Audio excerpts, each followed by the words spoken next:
5 minutes. I wind up.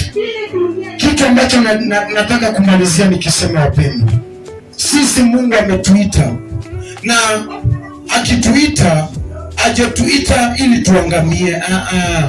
Ametuita ili tupokee uzima wake wa milele. Ni kama vile tu mchungaji, kama vile Daudi. Nitatumia mfano wa Daudi maana ni mzuri. Daudi alipokuwa akienda kuchunga wale kondoo ambao anasema kondoo wadogo, alipokuwa akiwachunga, simba walikuwa wanakuja, lakini anachukua silaha yake, anapigana na wale simba. Anachukua nini? Anapigana. Alikuwa anaonyesha kwamba yeye anajitolea ili kondoo wake wawe salama. Bwana Yesu asifiwe.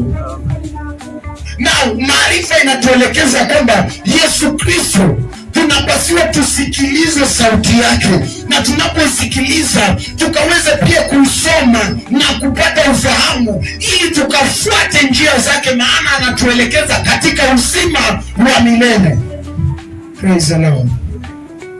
Bwana Yesu asifiwe. Kwa hivyo wapendwa, sijui wewe katika maisha yako unamsikiliza nani? Unamsikiliza nani katika njia zako?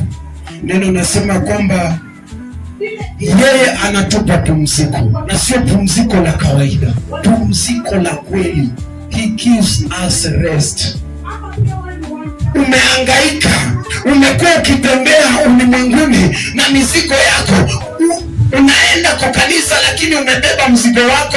Unapofika kanisa unakaa nao, unapotoka kanisani unakaa nao. My sheep hearken unto my voice. He is telling us in the book of Matthew 11:28. Come to me, njooni kwangu nyinyi nyote mliolemewa na